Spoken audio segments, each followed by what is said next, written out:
makule nangai nakundi nangai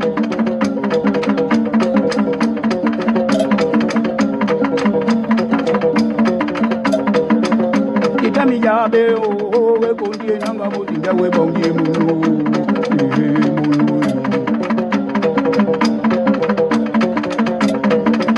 na mimi ngonga o kombo na dikage de o beya mula e mulu mulu e o na kundina na kundina ngao kundina ngao kundina ngao kundina ngao ye wa mulu na kundina beni o wana video beni ga binjo na e kumele pendi mulu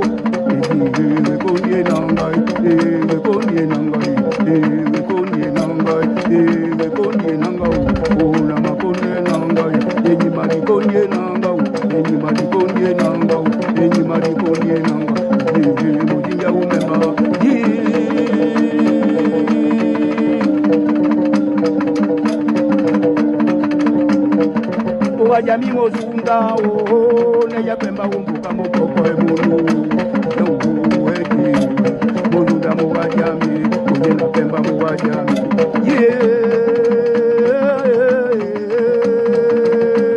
okao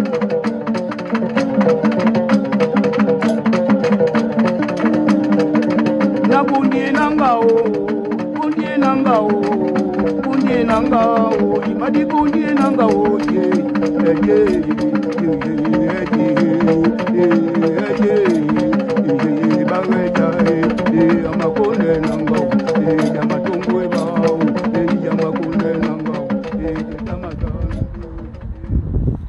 Bonjour à tous, merci de me recevoir chez vous. J'espère que vous portez à merveille.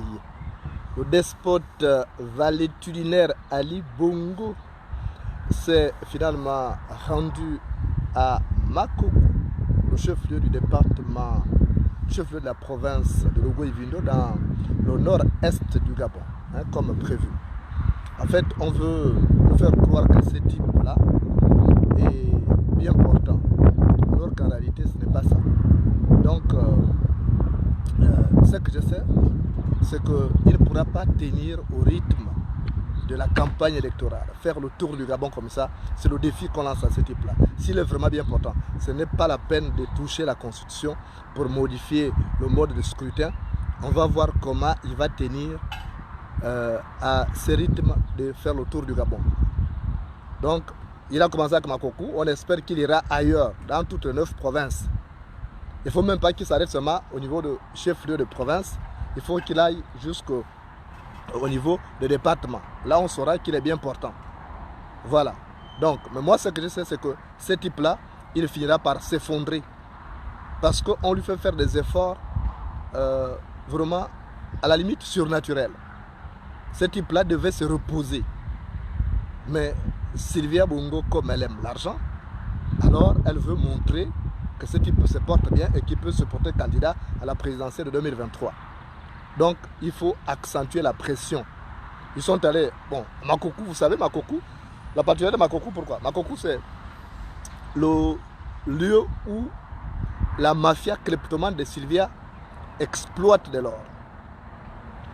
Donc, ils exploitent de l'or dans la zone de Makoko, donc dans le Logo-Ivindo, jusqu'au parc de Mikebe. Ils exploitent de l'or qui n'est pas déclaré dans les recettes de l'État, dans le compte de l'État. Les recettes ne sont pas versées au trésor public.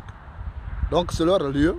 Alors ils ont commencé parce que c'est là où ils ont leur richesse. Donc cet or-là qui est exploité et convoyé vers Libreville à travers des hélicoptères. Et donc eux ils sont allés pour régler leurs problèmes. Ils veulent faire croire que c'est vraiment une tournée républicaine. Ce n'est pas une tournée républicaine. C'est une tournée républicaine alors qu'Ali Bongo aille dans toutes les 9 provinces. Vraiment sans s'arrêter. Hein. Il commence aujourd'hui avec le Logo-Ivindo. Après, il faut qu'il aille dans les chefs-lieux de département, dans les communes et même dans les villages. Comme il faisait. Il a fait ça en 2009, non?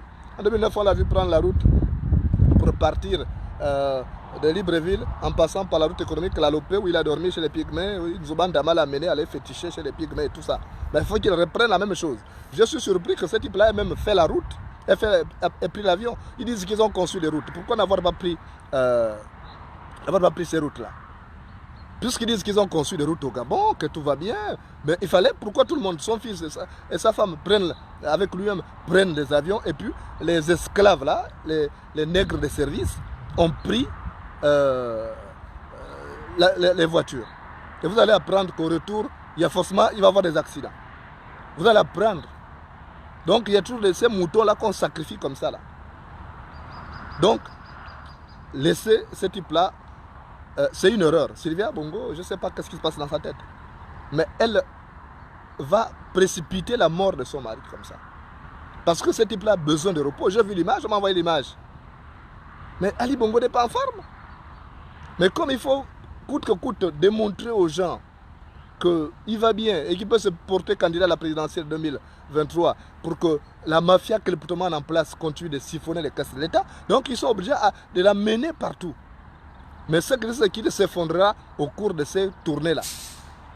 Et tant pis, de toute façon, même s'il tombe et il ne se relève plus jamais, on ne va pas s'en émouvoir. De toute façon, j'ai l'habitude de vous le dire que lorsque l'épervier meurt, la poule ne pleure pas.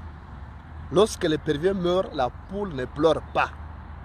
Donc, ils n'ont qu'à continuer de faire ce qu'ils veulent là pour démontrer je ne sais quoi à qui, mais lui-même, Ali Bongo, il en sera victime. Je ne sais pas s'il a même des parents. Les Batékés sont contents de voir. Je n'ai jamais vu des gens à boule comme les Batékés et extrémistes qui sont autour d'Ali. Comment on peut prendre quelqu'un comme ça? Il est devenu un animal de compagnie. C'est devenu un animal de compagnie de Sylvia. Sylvia veut juste continuer de le maintenir là pour siphonner les caisses de l'État. Mais c'est ma boule Batékés qui sont autour de lui. Il n'arrive pas à prendre les responsabilités pour dire que ça suffit. J'ai une photo là, j'ai pitié. Moi, je connais Ali Bongo. Mais ça fait pitié. Et c'est ma boule Batékés qui sont là autour de lui. Il n'arrive pas à dire, bon, ça suffit comme ça, on arrête ce cirque-là. Rien. Moi, je ne sais pas. Donc, franchement, il ne faut pas que vous soyez démoralisés en disant, oui, il a recouvré ses automatismes, il fait la tournée, c'est du gros n'importe quoi. C'est du gros n'importe quoi. On lui donne des médicaments, on le drogue. Donc, il fait un premier voyage. Vous allez voir que d'ici là, vous allez apprendre qu'après là, il a fait un voyage à l'étranger. Parce qu'il fournit des efforts supplémentaires, des efforts colossaux qu'il ne devait pas consentir en tant que convalescent, en tant que quelqu'un qui a souffert de l'AVC. Vous allez apprendre qu'aujourd'hui, oh, il est parti en Angleterre, aller encore faire la révision. Surtout qu'il est en mode zombie. Donc, il ne faut pas que cela vous démoralise. Je vous assure qu'on est proche de l'objectif. Et ce n'est pas le moment de vous décourager. C'est pas parce qu'on fait ça, c'est de la com. C'est de la com. Et comme c'est de la com, vous savez vous-même comment ça fonctionne. Donc vous n'allez pas vous décourager. Il y a des gens qui disent oui, voilà, c'est fini. Il y a même quelqu'un qui m'a envoyé un message, moi je vais quitter le Gabon. Mais vous quittez le Gabon, d'accord, mais vous pensez que quoi? Ça n'allait à l'étranger que vous réglez le problème? Non. On ne fuit pas la pluie pour se réfugier dans la rivière. On ne fuit pas la pluie pour se réfugier dans la rivière. Laissez qu'ils fassent leur cirque là. Un jour il tombera au cours d'une tournée, il va mourir en direct. On va rigoler. On va rigoler, vous allez faire quoi? On va dire, mais oui, c'est bien fait pour lui, parce que, comme j'ai l'habitude de vous le rappeler, le piège du malchanceux n'attrape que son chat. Il croit faire du mal. Il croit envoyer une image à la face du monde que le type se porte bien, qu'il va bien, et qu'il peut encore diriger le Gabon. Or, on l'a vu, ces zombies-là qu'on a vus là, devant Macron, là, qui allaient tomber, ce type-là peut encore tenir le rythme de la campagne électorale. La campagne électorale, c'est la pression. Et là, ils sont bloqués parce qu'ils ont du mal à modifier le code électoral. Le mode de vote du président. Donc ils sont en train de chercher à réfléchir, il faut trouver les moyens. Donc il ne faut pas céder au désespoir. Moi, c'est que ce type-là, il va finir par s'effondrer pour toujours. Vous allez voir où il fait une tournée, après on va dire, bon, on abrège. Regardez, il se déplace toujours avec, maintenant, avec une ou deux ambulances. Pourquoi quelqu'un qui est bien portant? C'est quand même bizarre. Quelqu'un qui est bien portant ne se balade pas avec des médicaments. Il est obligé d'avaler chaque fois les comprimés comme un oiseau avale des fruits. Il y a un problème. Donc il n'est pas bien portant. Mais tout ça à cause du pouvoir. C'est de l'égoïsme. À cause de l'égoïsme, il va mourir comme ça là. Il pense bien faire. Je le vois ricaner parfois. Mais il ne sait pas que cette femme-là est là uniquement pour tirer son profit. Parce qu'elle aura du mal à imposer son fils. Elle aura du mal à imposer son fils comme président parce que personne ne va voter pour ces gars-là. Donc, vaut mieux garder encore ces zombies-là. Comme ça, on va dire, bon, il y a encore un président à la tête du pays. Et elle va continuer de piller. C'est ça la stratégie de Sidibé Bongo. Donc, ça, il faut comprendre ça. Il finira par tomber en direct.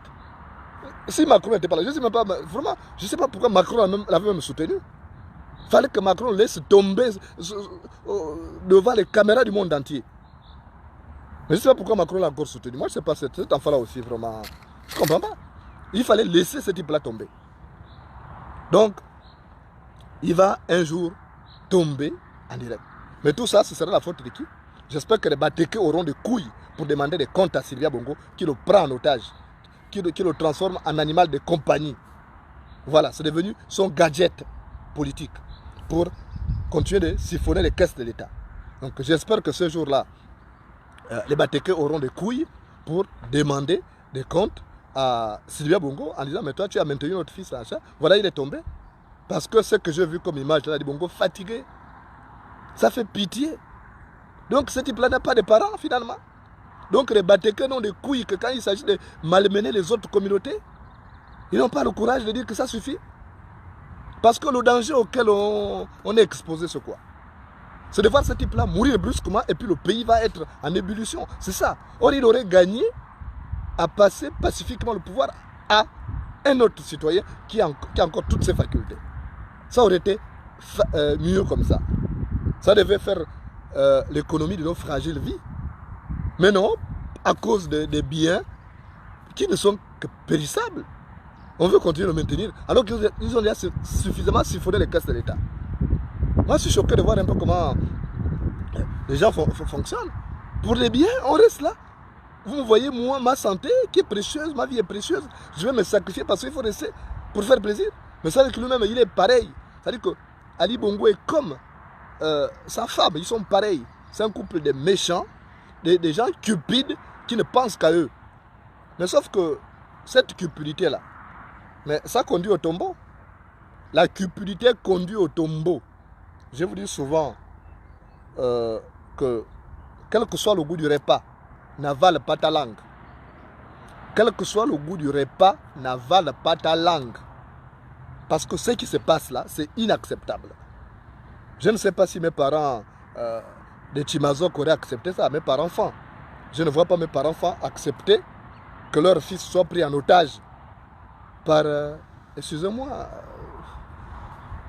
par une fille de joie. Non. Mais des Bateke, je ne sais pas qu'ils étaient ma boule comme ça, je ne comprends pas. Je n'ai jamais vu des gens ma boule comme les Bateke. C'est terrible. Ils laissent leur fils être maltraité comme ça là. Il y a un problème. Donc, moi ce que je sais c'est que le mercantilisme de cette dame là, ça va amener des problèmes. C'est porteur de troubles et de tensions au Gabon. Parce que si ce type-là meurt brusquement, sans avoir préparé la passation de pouvoir, là, ça va être le désordre. On a échappé en 2009. En 2009, parce qu'il y avait des sages qui étaient encore là. Il y avait des Oyemba, il y avait des sages. Mais est-ce que demain, ce sera la même chose? Est-ce que les Gabonais vont se retenir? C'est ça le danger. Parce que en 2009 encore, on savait, on sortait, il y avait des motions. Omar Bongo était mort, sa femme Edith Bongo était mort. Les Gabonais se sentaient un peu orphelins. Donc on était soudés par les deux épreuves qu'on avait connues. Mais est-ce qu'après avoir été martyrisé et après avoir été malmené, est-ce que le Gabonais pourra se contenir si Ali Bongo meurt brusquement? Ça va être, moi je suis dubitatif là-dessus. Donc, la sagesse commande que ces gens-là arrêtent ça là. Ce qu'ils sont en train de faire. Regardez même les décisions qu'ils prennent. Ils ont voté, ils ont maintenant choisi Akanda comme maintenant capitale de la province de l'Estuaire. Mais c'est du maboulisme. C'est-à-dire que même les rigolos qui sont avec lui n'arrivent pas à dire que non, c'est pas bon. Une ville historique, ils prennent des décisions suicidaires chaque jour. Enfin, moi, tant pis, on dit, qui veut souffrir, trempe son sexe dans la fourmilière. Qui veut souffrir, trempe son sexe dans la fourmilière. Mais ce qui est sûr, c'est quoi? C'est que ce n'est pas le Gabonais lambda qui va perdre. C'est eux qui ont tout à perdre. Nous, on n'a pas de problème. Nous qui sommes pauvres, là, qui n'avons rien, on n'a rien à perdre. De toute façon, celui qui est par terre n'a pas peur de tomber. Celui qui est par terre n'a pas peur de tomber. Donc tous ceux qui sont en train de faire là, c'est eux-mêmes qui seront perdants. Parce qu'ils ont construit brique par brique un Gabon de rancœur. Ils ont construit brique par brique un Gabon de rancœur. Et ça, les gens vont forcément afficher des élans revanchards si Ali Bongo meurt. Parce que quand on monte, les poissons mangent les fourmis. Et quand on baisse, les fourmis mangent les poissons. Enfin, il ne faut pas l'oublier. C'est une constante dans la vie de tous les jours. C'est une constante dans la vie de tous les jours. Il ne faut pas l'oublier. Donc, moi, ce que ce sont eux qui ont tout à perdre, en commençant par Sylvia Bongo. Elle va perdre. J'ai peur qu'avec son mercantilisme rampant, qu'elle arrive même à perdre sa vie. Parce qu'elle est d'un égoïsme vraiment démesuré. Je n'avais jamais imaginé que quelqu'un qui a déjà tout amassé puisse rester encore comme ça pour toujours continuer de siphonner les caisses de l'État. C'est terrible. Si tu as déjà eu un peu, mais contente-toi de ça. Laisse la place à quelqu'un d'autre. Pourquoi vouloir laisser sa vie au pouvoir parce qu'on veut toujours avoir des biens qu'on n'amène même pas au tombeau? Mais il y a un problème. Les Africains ont vraiment un problème. Je ne sais pas qu'est-ce qu'ils ont, mais les Africains, on a un sérieux problème.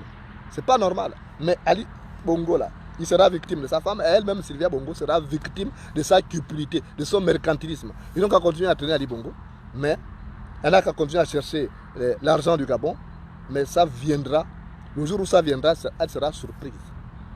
C'est la cupidité là qui va l'entraîner au tombeau. C'est ça. Alors que Ali Bongo aurait gagné encore plusieurs années supplémentaires de vie s'il acceptait de se retirer pour aller se consacrer à sa vie, à sa santé. Mais là, la cupidité va entraîner Ali Bongo au tombeau, ça va entraîner Sylvia Bongo au tombeau. C'est ça la cupidité quand forcément on cherche à trop gagner, on en meurt toujours. Ça, il ne faut pas l'oublier.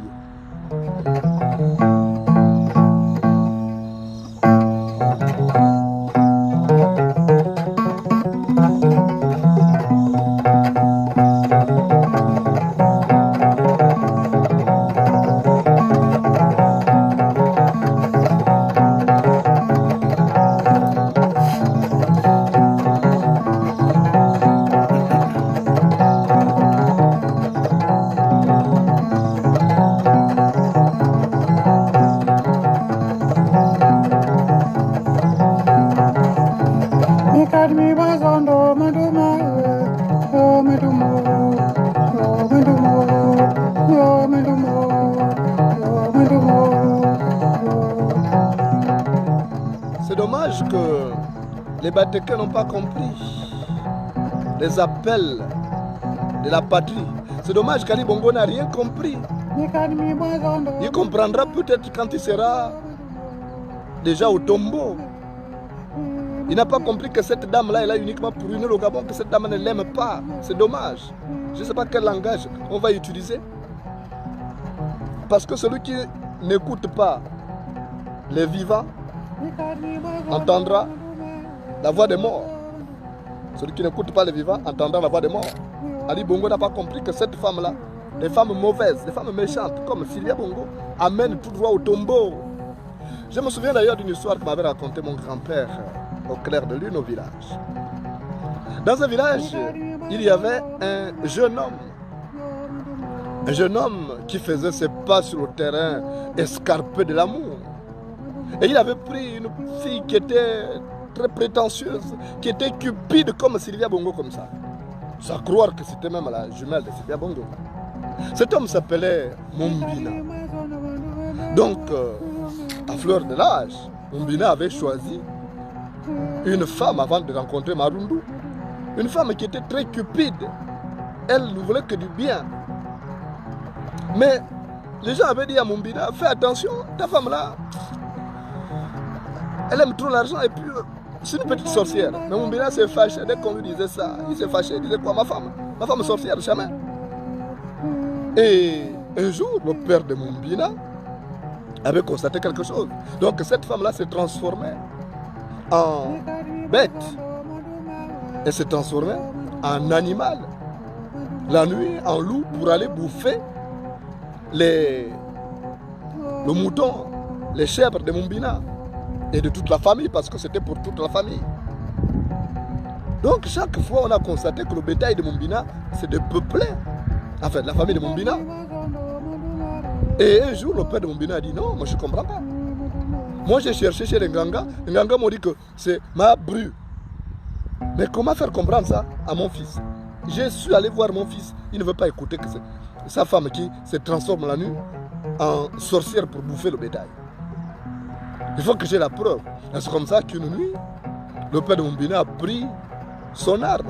Il est allé s'allonger dans l'enclos où étaient toutes les bêtes. Et c'est comme ça que, tard dans la nuit, il a vu maintenant sa belle-fille, sa bru venir et se métamorphoser en loup pour tenter de bouffer les bêtes. Au moment où il tentait de se transformer, quand elle tentait de se transformer, Mumbina l'a attrapé et dit, tu fais quoi là? Et après il dit, oh papa, non, je voulais surveiller. Il dit, tu fais quoi? C'est toi qui se transforme toujours pour... C'est toi qui te transformes pour manger le bétail. Il dit, papa, pardon, garde le secret. Garde le secret, ça va rester entre toi et moi. Je te donnerai tout ce que tu voudras. Et le père de Mumbina, comme il était sage, il savait que son fils ne pouvait pas comprendre que sa femme, c'est une sorcière. Donc, qu'est-ce que le père de Mumbina a fait? Le père de Mumbina a pris sa femme et a dit, chérie, on va quitter ici. On va laisser notre fils avec sa femme, cette sorcière-là. Parce que là où elle a commencé à manger le bétail, là, les moutons, les chèvres, quand il n'y aura plus rien à manger, c'est nous qu'elle va manger. Alors partons d'ici avant qu'il ne soit trop tard. Et c'est comme ça qu'un jour, là, le père de Mumbina a pris sa femme et ils ont décidé d'aller vivre loin. Et ils se sont installés là-bas. Et voilà qu'un jour, elle avait mangé déjà tout le bétail. Elle avait mangé presque tout le bétail qui était resté en dehors de ce que le père de Mumbina et la mère de Mumbina avaient amené avec eux. Et comme il ne restait plus rien à manger, alors elle s'est dit non, moi je vais manger Mumbina. Je vais manger mon mari. Donc elle a commencé à mordre. Moi j'ai envie de te manger, j'ai faim. Mumbina a dit, mais c'est quoi quelle histoire de me manger là? Donc ce que disait mon père c'était vrai. Il dit oui, je vais te manger. Mumbina s'est débattu et a fui. Et la sorcière là s'est mise à le poursuivre, à le traquer. Et c'est comme ça que Mumbina, ne pouvant plus aller loin, est monté sur un arbre. Et il est resté là. Et c'est comme ça que la sorcière là est venue, elle a dit, moi je t'attends là. Tu vas descendre, je dois te manger. Mumbina a dit, ah donc ce que disait mon père c'était vrai. Que ma femme c'est une sorcière. Donc c'était vrai. Et c'est comme ça que Mumbina, heureusement que dans sa famille, ils ont comme totem le perroquet. Et Mumbina a vu un perroquet, un groupe de perroquets passer. Elle a dit, pardon, allez-y dire à ma famille là-bas, je vous envoie le message, allez dire à mon père, il est allé dans le village qu'on appelle tel. Allez-y là-bas, dire que, allez là-bas, dire que vraiment je suis en danger, je suis sur tel arbre, qu'il vienne à mon secours. Et c'est comme ça que le père de Mumbina est venu, donc, au secours, avec les autres villageois. Et quand la sorcière de Sabru a vu donc le père de Mumbina venir, c'est comme ça que ils ont naturellement fait repousser la sorcière là. Elle a fui avec donc tout ce qu'elle avait les dents dehors. On sentait une sorcière qui voulait manger quelque chose. Et c'est comme ça que Mumbina a dit, ah oui, finalement je dois écouter les parents. Je dois écouter les parents quand les parents me parlent. Mais c'est dommage parce que le type là qu'on appelle Ali Bongo là, il n'a pas compris tout le langage qu'on lui a dit. Nous sommes ses parents. Nous avons parlé, on a utilisé tout ce qu'il fallait dire. Notre lexique même en termes de... On a tout utilisé pour que ce type là comprenne. Mais il n'a rien compris. Alors, comme celui qui n'écoute pas le vivant entendra la voix de la mort, on attend alors qu'il écoute la voix de la mort pour pouvoir comprendre. Mais ce sera bien dommage. Mais tant pis que le pays se libère.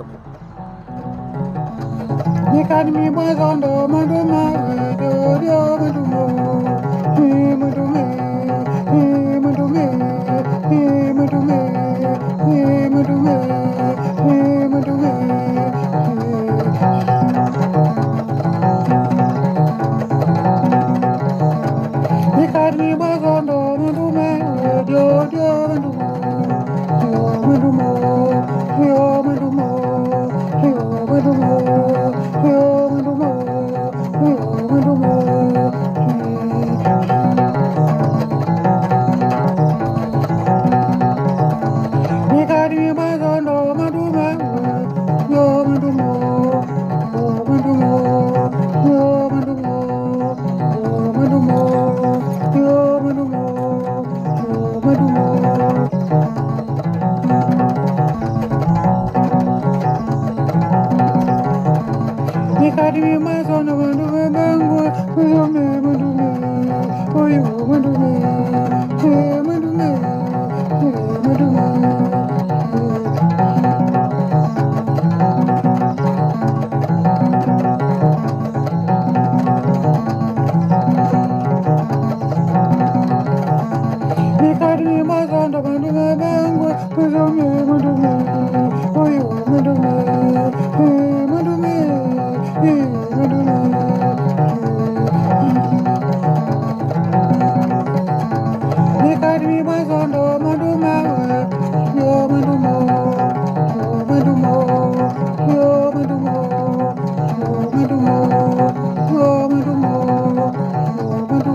Kunye nanga o,